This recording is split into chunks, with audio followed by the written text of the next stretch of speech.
How you doing today, folks? Today I want to make a video just showing you my Bobcat 763, and it's taken me a while to come to the decision, but I need to sell it because basically I'm only using it like once or twice a year, and by the time I use it, it would be just as easy to just rent one once in a while. So what I want to do is show you guys what I've got for sale, and just give you a description. So this is a 1995 Bobcat 763, and it is a C series.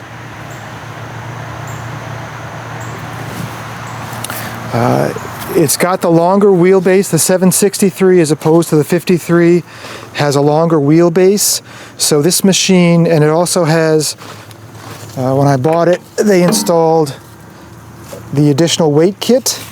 So you've got the additional weight kit back here, and they had the wider, the tires are mounted so it's a little wider. There's a weight kit there, and there's a weight kit on the front axle. So this machine is rated to lift 1,600 pounds. It's got a Kubota diesel motor. You take a look at the motor, things look pretty good.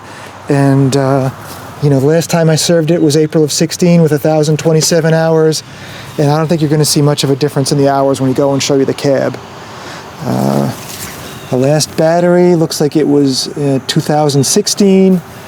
And I think you guys would probably agree that this is a fairly well-maintained machine. I'm going to put a link below this video on YouTube where I know I've got at least 2, possibly 3 videos showing you some of the maintenance work I do. So like I did replace this pipe that goes to the muffler with Bobcat parts. The battery's clearly new. Last year I replaced this engine mount. It wasn't really that bad. I just didn't like the way it was looking. I put some paint on the inside by the battery.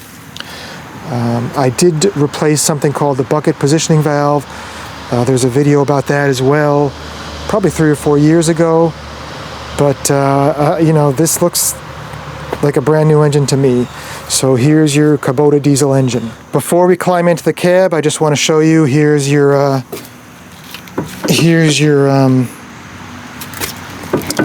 plate, and I'm standing on, this is a 66-inch low-profile bucket. That's what we got right there. Half-yard capacity, I believe. But this is what the front of the machine looks like. It has the mounts for the backhoe already installed on it, and the backhoe is included. I'll show you that later. And then here is our hydraulics.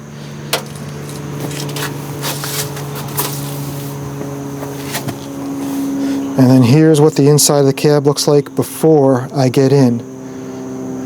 It's a little dirty, but everything works perfectly fine.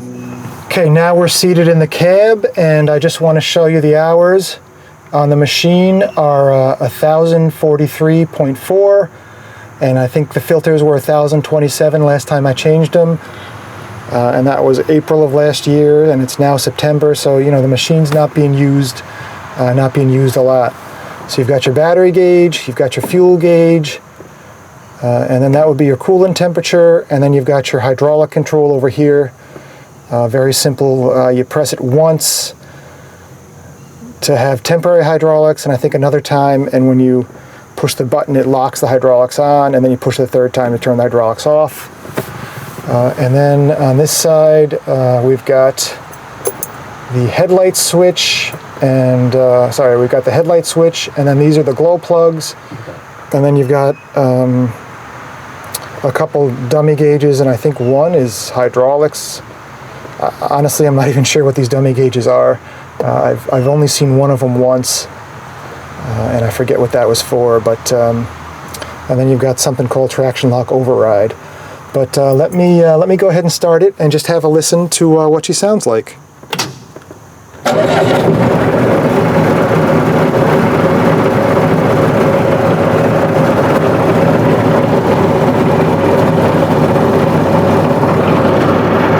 Throttle's over here.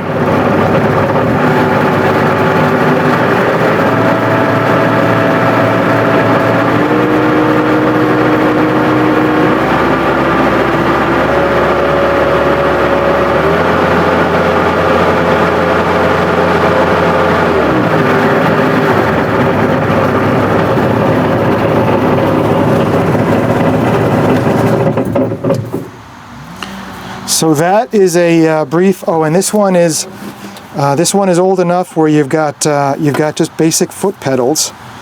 So all the water and dirt just goes right underneath. You know, a lot of the new ones I see, they've got the cab on them, and it's a pain to crawl into them. And if you're, you know, going in and out of the cab a lot, it's a pain to, you know, you drag all that mud in. So this one, you can just put in a hose and flush the water down below. There's your parking brake, and then we've got the lever controls.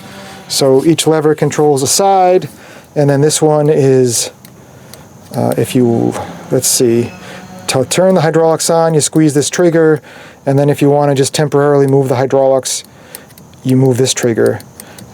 So I have nursery jaws. I'll show you where if you want to open the nursery jaws, you'd move it this way, and to close them, you'd move it this way. But this is the machine.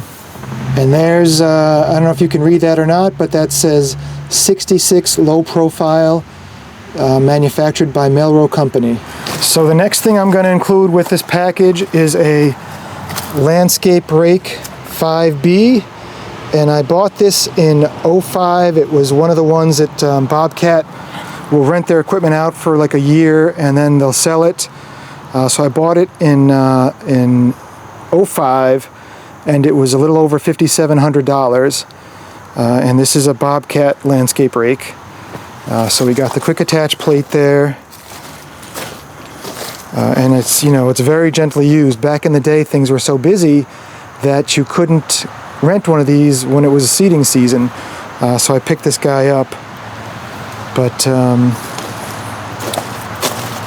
so landscape rake 5Bs, which for my size machine, you can rake up stones and such. And you can see I've got the grease. I made sure to, when I store it, I keep some grease on all the fittings so they don't rust out. But this machine can be lifted over the edge of a dump truck, the back of a dump truck, with my machine, and you can see there's plenty of life left on these teeth. This is just a perfect tool for new lawns, and as opposed to a Harley rake that just pushes them away, this one, the chains move, pick up the rocks, throw them in the bucket, you put it over the truck, and the whole front, you see the bucket there, the front just lifts right up, and you can just dump the rocks out. So you don't have to push them and then pick them up. You pick them up and clean them up all in one shot. The next thing I have is a Bobcat 709 backhoe. And I bought this in '01, and again, this was after they rented it out for like a year, and then I purchased it, gently used, and again, I haven't used it a ton. I paid a little over $7,200 for this in '01, and this one has the outriggers go straight down so you can get into narrow spots, and then we've got the quick attach plate and the seat here. And Bobcat has that switch called the traction lock overdrive. As I'm sitting here, what you can do if you're digging a long trench is you can sit in the backhoe and it locks in these two things here. Right here, they lock into the backhoe support I showed you, and then you move this forward to lock it on. So you can get this on and off in like 5 minutes without problem. Just make sure you release the hydraulic pressure. On my machine, to release the hydraulic pressure, you got to turn the key all the way to the left and hold it there for like 15 seconds when you turn it off, and that releases the hydraulic pressure so you don't have buildup in your lines. But so this machine, to hook it up, you would hook it up and you would move these forward to lock it in place. But if you want to dig and move the machine, that traction lock overdrive button on the left, what you do is you hit that button and then you can stay in the seat and move the machine a few feet at a time, forward or backward, as you're digging a trench. So you don't have to keep going back and forth. And let me just show you, this is what we got.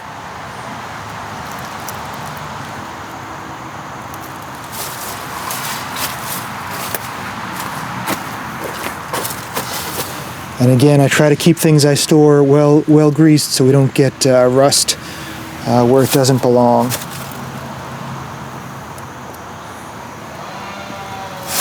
And the bucket, I only have one bucket, and I think that's like a 16 or an 18. So when I bought the machine, I did purchase the pallet forks as well. So these are just standard Bobcat pallet forks. What they have is a little lever in the front here. If I can show you this, there's a little lever right over here. So you lift up this lever and then you can slide the forks back and forth. And I think they're maybe 48 inches, but I don't know the exact length. But the pallet forks are very handy for moving rocks, moving logs, moving material off trucks. In 2005, I purchased these, and these are what's known as Nursery jaws, and these were almost $2,900 delivered. And what this is it's got the quick attach plate, and what you do with Nursery jaws is one of these has a hydraulic cylinder on it. So if you want to pick up, balled and burlap material, you can just, move that cylinder. And when I showed you on the right control, when you've got the hydraulics engaged, you can move that lever in the back of it to open and close these jaws. And you'll open and close the jaws, and you can pick up balls. So when you're planting like up to probably 3.5, 4-inch stuff, you could just use these Nursery jaws, and it just, saves the back a ton. I just got tired of fighting with giant stuff, so I picked these up. And the option I got with these is it's got this valve right here. So this valve kind of throttles down the hydraulic pressure.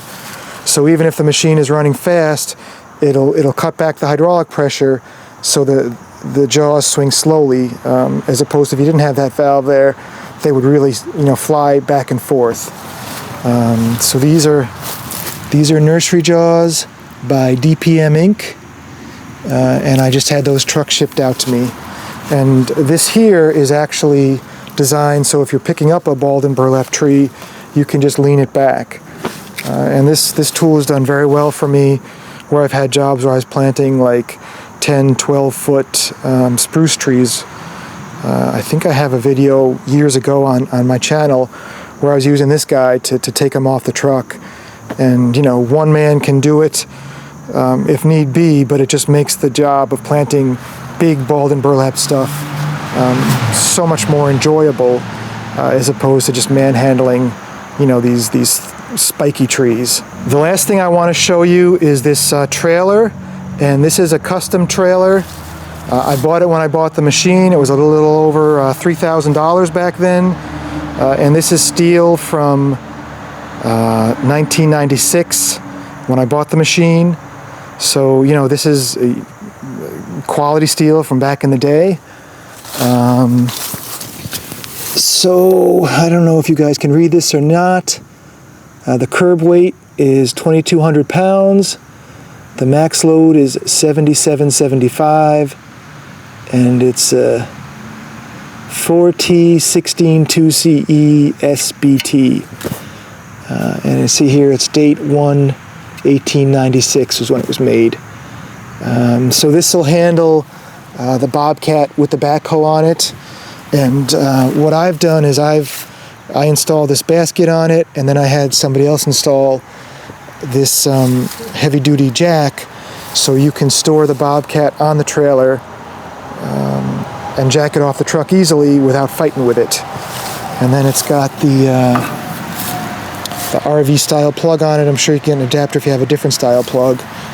But again, this trailer, I know at some point I had somebody redo all the brakes on them because, it had been a while. But, what goes wrong with a trailer? It's a good quality trailer, and I don't really have any big dings in it.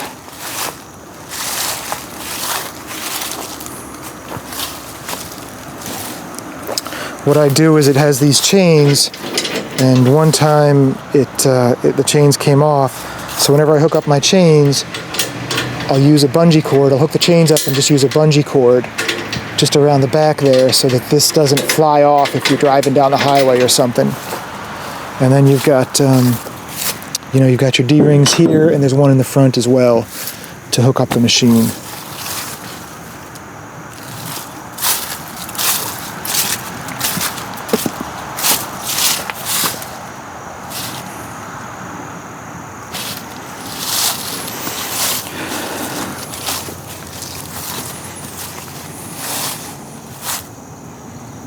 I also have the outer air filter here, the inner air filter.